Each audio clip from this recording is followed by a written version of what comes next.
말씀, 십자가의 도가 멸망하는 자들에게는 미련한 것이요 구원을 받는 우리에게는 하나님의 능력이라. 아멘.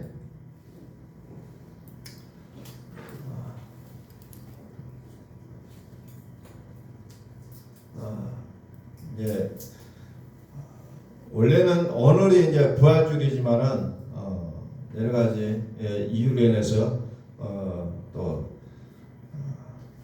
고난 주간을 한 주간 더 지내기로 우리가 또 다시 한번 또 마음을 먹었습니다. 그래서 어떻게 보면은 이 고난이 우리에게 축복이라는 거죠. 고난이 내게 유익이라. 주의 고난이 나의 고난이 되고 그 고난을 통해서 우리가 이제 구원이라는 놀라운 은혜의 안으로 들어갈 수 있게 된 것이 우리에게는 그래서 고난이 내게 능력이라는 겁니다. 자, 우리의 인생은 십자가를 받느냐 못 받느냐, 그 십자가를 통해서 우리의 인생이 갈라지게 되어 있다는 겁니다. 많은 사람들은 인생의 터닝 포인트를 얘기합니다. 세상의 인생의 터닝 포인트를 여러 가지로 해석하죠. 인생의 터닝 포인트를 보면은 어떤 상황이 다른 방향이나 상태로 바뀌게 되게 되는 그 계기 또는 그 지점을 얘기하고 있죠. 스포츠로 얘기하면은 경기의 승패를 좌우하는 분기점, 특별히 그 원인이 되는 그 플레이, 그 어떤 그 상황이 있어요. 그 상황, 그것을 터닝 포인트라고 얘기합니다. 세계대전에서 전쟁에서 노르망디 해전은 그 전쟁의 터닝 포인트로 이렇게 얘기하고 있다는 겁니다. 우리나라 6.25 전쟁은 인천 상륙작전을 어찌 보면 그 전쟁의 이제 결정지을 수 있는 터닝 포인트로 이렇게 보고 있는 것처럼 우리 인생의 터닝 포인트는 어디에 있느냐? 바로 십자가라는 것을 우리는 보게 된다는 겁니다.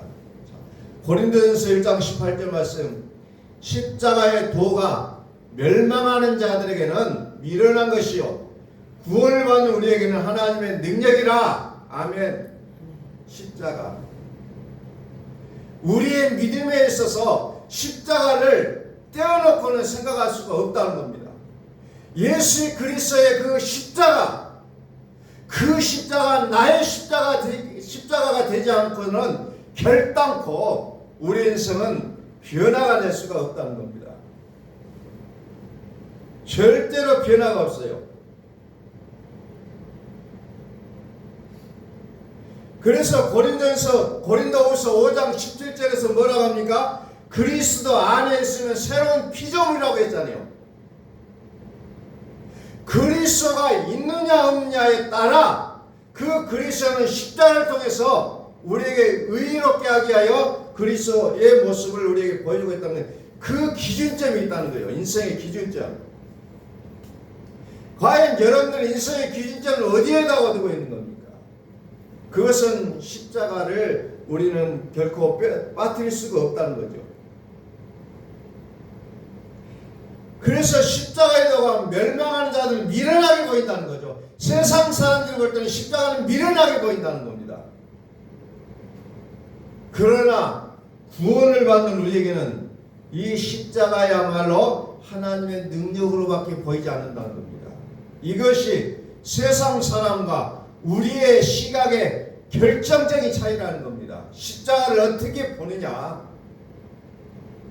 십자가를 보는 각도에 따라서 우리의 인생은 완전히 달라진다는 겁니다.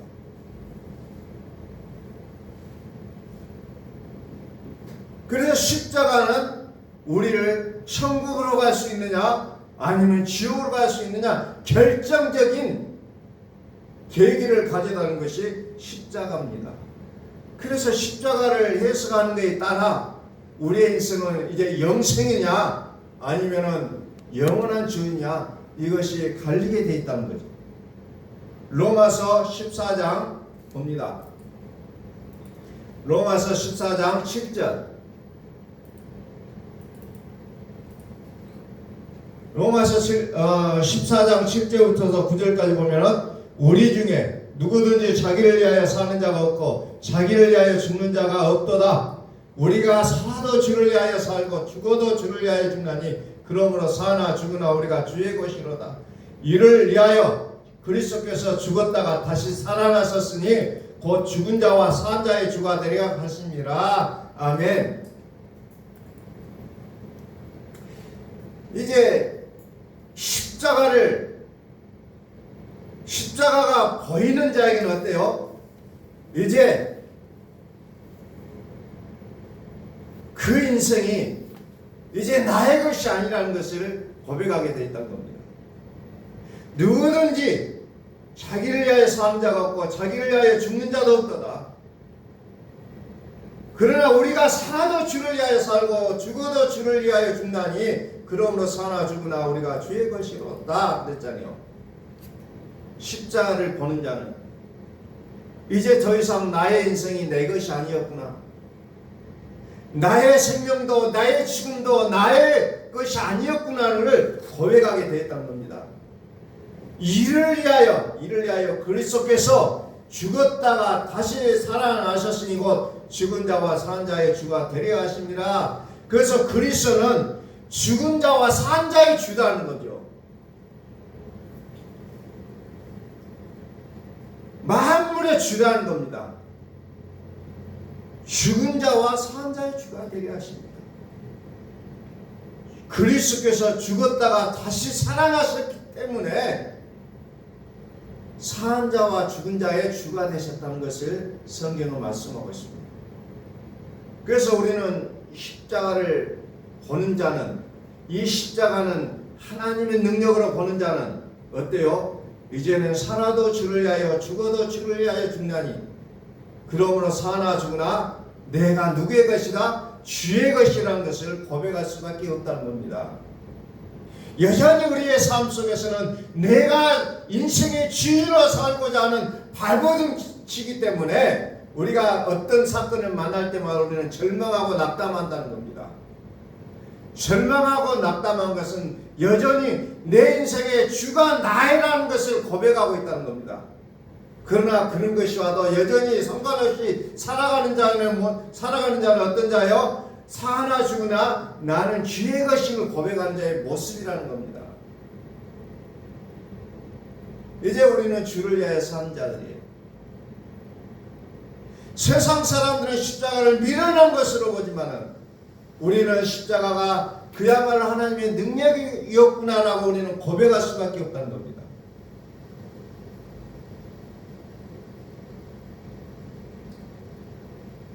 다시 한번 우리는 우리의 신앙을 이제 고백합니다. 로마서 4장 25절.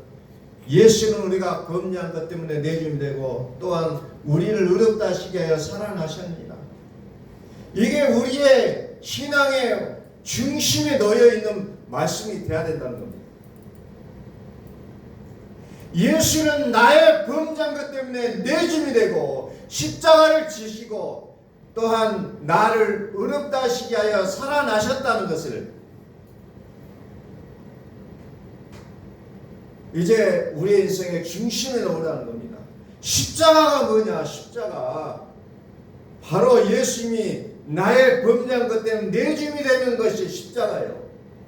또한 나를 의롭다 하시게 하여 살아나신 것이라는 겁니다. 로마서에서는 그것을 뭐라고 했어요? 그리스도께서 죽었다가 다시 살아나셨으니 곧 죽은 자와 산 자의 주가 되리라 하시니라 이렇게 고백하고 있잖아요. 그래서 예수님은 모든 자를 구원하시기 오셨지만은 요한복음 1장 29절에 보니까 이세례 요한이 예수님을 소개하면서 뭐라고 합니까? 세상 죄를 지고 하는 하나님의 어린 양이라고 소개하고 있습니다.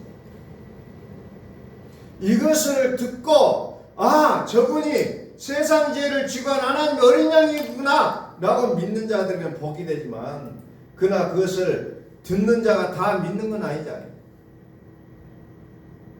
그냥 흘려 보내버려요. 그러나 그것을 진심으로 받아들인 자에게는 이제 재속죄함의 은혜를 경험하게 된다는 겁니다. 히브리서 9장 봅니다. 14절. 히브리서 9장 14절. 하물며 영원하신 성령으로 말미암아 흠없는 자기를 하나님께 드린 그리스도의 피가 어찌 너의 양심을 죽은 행실에서 깨끗하게 하고 살아계신 하나님을 섬기게 하지 못하겠느냐. 우리의 인생의 중심에 그리스도의 피가 우리의 인생의 방향을 바꿔놓고 있다는 겁니다. 그 방향이 뭐예요? 우리의 양심을 죽은 행실에서 깨끗하게 할 뿐만 아니라 살아계신 하나님을 섬기게 한다는 겁니다. 그전에는 우리가 아무리 해도 하나님을 섬길 수 없었다는 거예요. 그러나 그리스도의 피가 나와 상관을 가진 이유로 우리는 하나님을 섬길 수가 있다는 겁니다.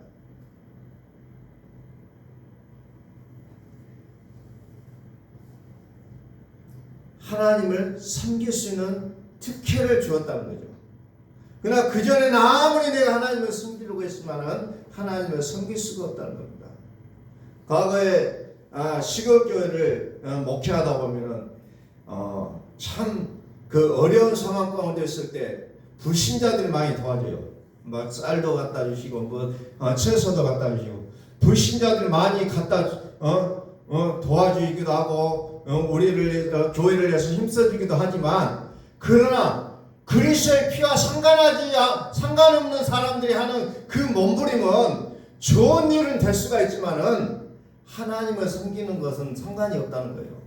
섬길 수가 없는 거예요. 착한 일을 했다, 선한 일을 했다라고 우리가 인정을 해주지만은 하나님은 섬기지 못했다는 겁니다. 그러나 그리스도의 피로 제사함을 받는 자의 그 몸부림은 하나님을 섬길 수가 있다는 거죠. 이게 다르다는 겁니다. 이게 다른 거예요. 그래서 오늘 우리는 이 고난이라는 것을 다시 한번 우리의 마음속에 깊이 한번 생각해 보셔야 돼요. 고난이라는 것이 무엇일까? 우리 인생을 살아가면서 고난을 떼어낼 수는 없는 거예요. 나로 인해서 고난이 올 때도 있고 때로는 주님이 의도해서 고난을 우리가 맞이하게 될 때도 있습니다. 그럴 때마다 우리는 무엇을 생각해야 될 것인가? 무엇을 생각해야 될까요? 자, 15절 봅니다. 이로 말미암아 그는 새 언약의 중보자시니 이는 첫 언약 때에 범한 죄에서 속량하려고 주구사 부르심을 입은 자로 하여금 영원한 기업의 약속을 얻게 하려 하심이라. 첫 언약 때 범한 죄에서 속량하려고 주구사. 이게 뭐예요? 아담과 하와가 범죄한 것을 얘기하죠. 원죄를 속량하시려고 예수님께서 우리를 위하여 죽어주었다는 겁니다. 그래서 우리가 예수님이 죽어주시고 우리가 부르심을 입었는데 무엇 때문에? 영원한 기업의 약속을 얻게 하려 하십니다. 이게 우리에게 놀라운 은혜의 복이잖아요. 예수의 고난이 나의 고난이 되고 그래서 그것을 통해서 우리는 영원한 기업의 약속을 얻게 한다는 겁니다. 우리는 그래서 예수 믿는다는 것이 고난이 있고 역경이 있고 수많은 것들이 있지만 그래도 우리가 우리의 마음의 위로가 되는 것은 영원한 기업의 약속을 얻는다는 사실이에요. 이것 때문에 우리는 오늘 이 순간도 우리는 이것을 견디며 살아간다는 겁니다. 이것 때문에 영원한 기업의 약속, 영원한 기업의 약속을 얻게 하려 하십니다. 성경은 모든 것을 제 아래 가둬놨는데 뭐예요? 왜 가둬놨느냐? 이유가 있다.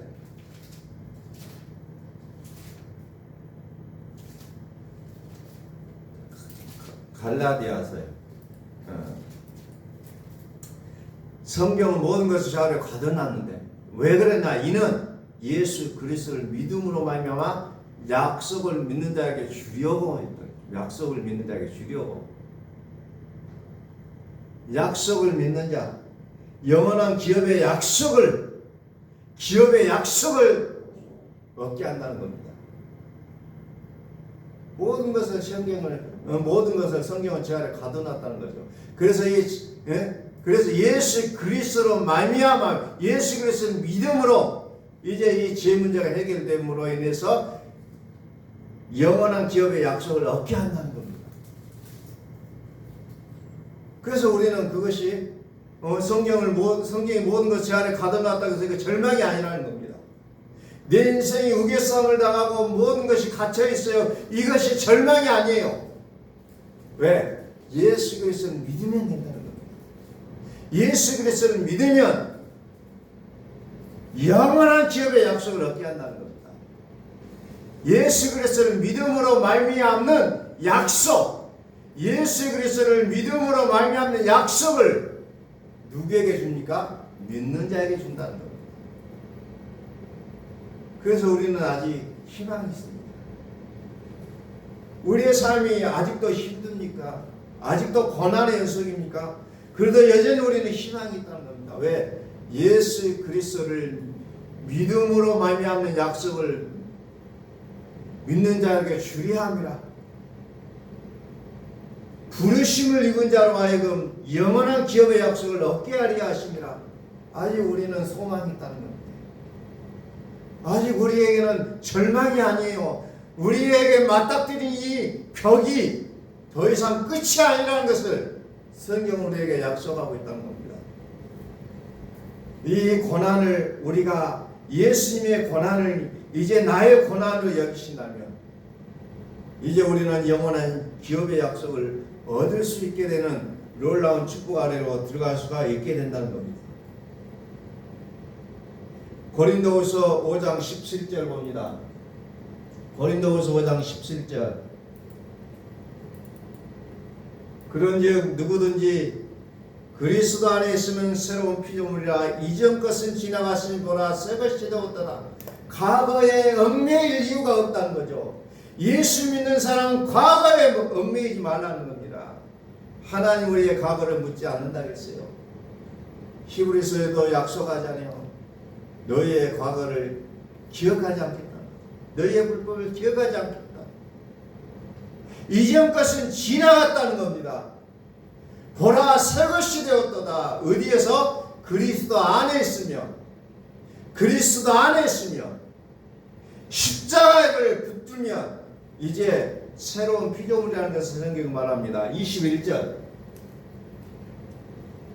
하나님이 죄를 알지도 못하신 이를 우리를 대신하여 죄를 삼으신 것은, 하나님이 죄를 알지도 못하신 이 누구예요? 예수를 우리를 대신하여 죄로 삼으신 것은, 왜 예수를 우리를 대신하여 십자가에 죽게 하셨느냐? 우리로 하여금 그 안에서 하나님의 의가 되게 하려 하십니다. 이유는 단 하나예요. 예수님이 우리를 대신하여 십자가를 지신 이유는 하나님의 의가 되기 때문이라는 겁니다. 오직 하나님의 의는 예수님이 십자가를 지는 것 밖에는 없다는 거예요. 왜? 사람이 그것을 할 수가 없기 때문입니다. 사람은 절대로 십자가를 대신 진다고 해서 다른 사람의 죄를 해결할 수 있는 능력이 없다는 거예요. 그래서 하나님이신 예수님이 굳이 십자가를 질 수밖에 없었다는 겁니다. 예수님이 대신 십자가를 져야만이 우리에게도 그것이 우리에게도 하나님의 의로 될 수가 있기 때문에 굳이 예수님이 십자가를 질 수밖에 없다는 거죠. 그러나 세상은 그것을 인정하지 않잖아요. 인정하지 않아요. 왜 하필이면은 예수를 믿느냐는 그런 질문을 많이 받잖아요. 제가 아는 분 중에 한 분은 그 인문학이나 이런 책들을 많이 보고 계신 분인데 어제도 이제 만나서 이야기를 했는데 왜 바보스럽게 하나님을 믿는다는 거예요. 인문학에서 쭉 이렇게 이제 설명을 쭉 하더라고요. 나름의 이제 인문학을 보면서 이제 쭉 설명을 하는데 그건 뭐 그거에 어떤 의미가 있느냐. 그러면서 이제 여러 가지 이제 이야기들을 좀 해 나가는 부분들이 있습니다만은 절대로 인간의 눈으로서는 볼 수가 없는 것들이요. 십자가라는 게 도대체 뭐냐? 세상으로 보면은 어때요? 미련하다 그랬잖아요.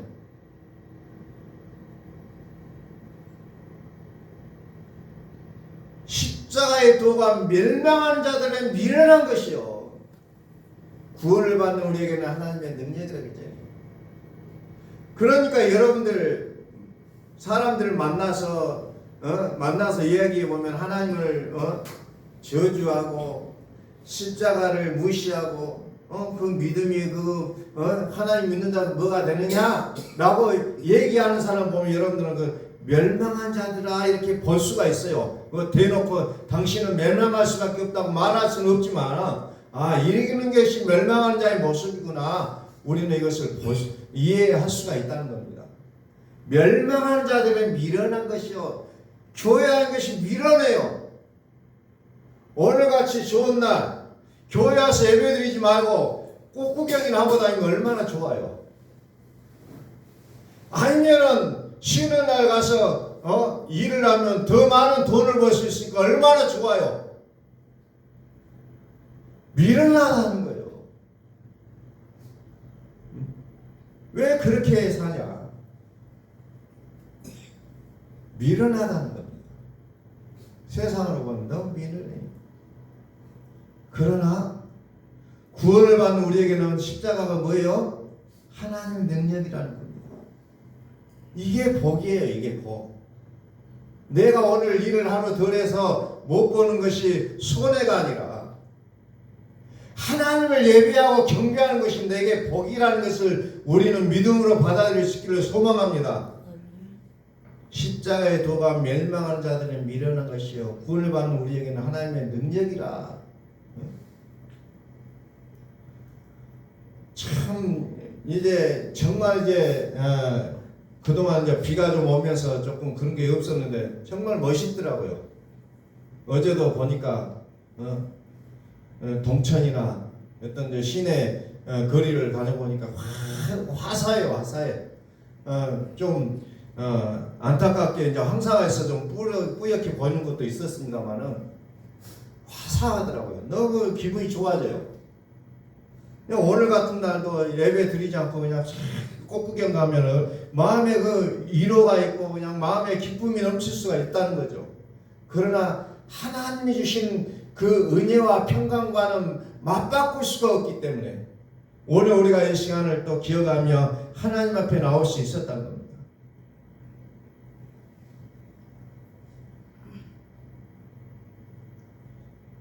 요한계시록 21장 봅니다.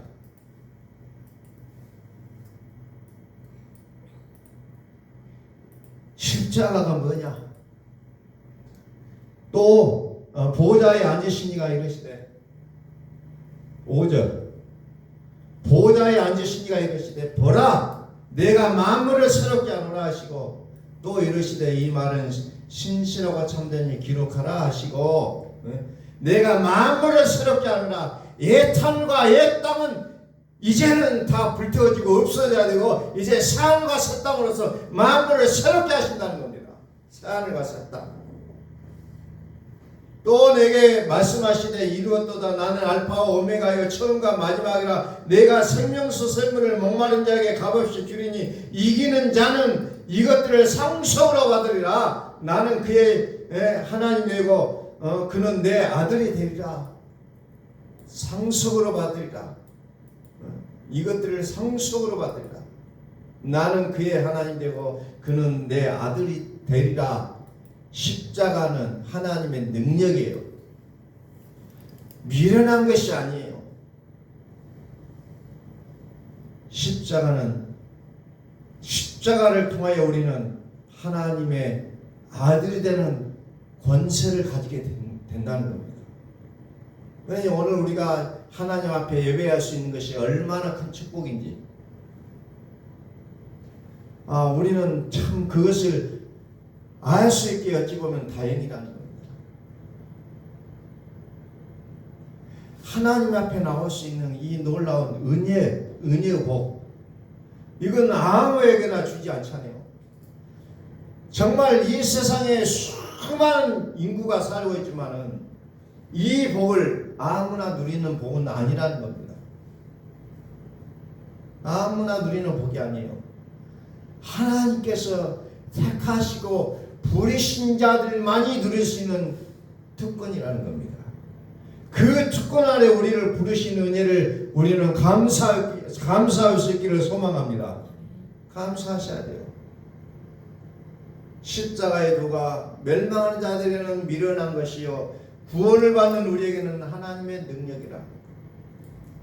십자가의 도가 멸망하는 자들에게는 미련한 것이요 구원을 받는 우리에게는 하나님의 능력이라. 우리는 이 말씀을 오늘 마음속에 깊이 새길 수 있기를 소망합니다. 자, 다시 한번 제가 했습니다. 십자가의 도가 멸망하는 자들에게 미련한 것이요 구원을 받는 우리에게는 하나님의 능력이로다. 십자가의 도가 멸망하는 자들에게 미련한 것이요 구원을 받는 우리에게는 하나님의 능력이로다. 우리의 믿음이 될 수 있기를 소망합니다. 이제 세상 것과 비교하지 마세요. 오늘 자꾸 순간순간 세상과 비교하려고 하는 마음이 우리가 쏙 스며듭니다. 그럴 때마다 우리는 비교할 수 없다는 것을 우리는 깨달으셔야 된다는 겁니다. 하나님의 가치, 하나님이 주신 가치와 세상이 주는 가치는 비교할 수가 없다는 겁니다. 십자가의 도가 멸망한 자들이 미련한 것이요 구원을 얻는 우리에게는 하나님의 능력이로다. 구원을 받는 우리에게는 하나님의 능력이로다. 그리스도 안에 있으면 새로운 피조물이라. 세상도 이렇게 아름답다고 우리가 평가를 하는데 하나님이 만드신 새하늘과 새 땅은 얼마나 더 아름답고 복된 땅이 될 것인가를 우리는 한 번쯤 상상해 볼 수가 있다는 겁니다. 이 세상도 이렇게 아름답다고 얘기하는데 이제 이 세상을 다 허물어버리고 새하늘과 새 땅을 떠나가신 그 세상을 우리가 보게 되면 더 비교할 수 없는 그 아름다움이 우리에게는 또 있다는 것을 우리는 다시 한번 보게 된다는 겁니다. 이 세상은 어쩌면 그림자예요, 그림자. 새 하늘과 새 땅을 볼 수 있는 그림자라는 겁니다. 그림자를 보면서 우리는 좋다고 얘기하는데 실제로 보면 우리는 얼마나 감탄하고 있습니까? 우리는 그것을 또 한 번 우리는 생각해 볼 수가 있는 내용들이에요. 그래서 십자가는 인생의 터닝 포인트예요. 이제 우리는 이 인생을 그냥 흙으로 돌아갈 것인가 영생으로 살 것인가 터닝 포인트라는 거예요. 그래서 우리는 이 십자가가 귀중한 거예요. 그냥 무시해버릴 게 아니라 귀중한 거예요. 십자가를 통과해야만 이제 부활의 영생의 기쁨을 누리며 살아갈 수가 있는 단계로 들어갈 수가 있기 때문에 우리는 십자가를 중요하게 생각해요. 기도하겠습니다.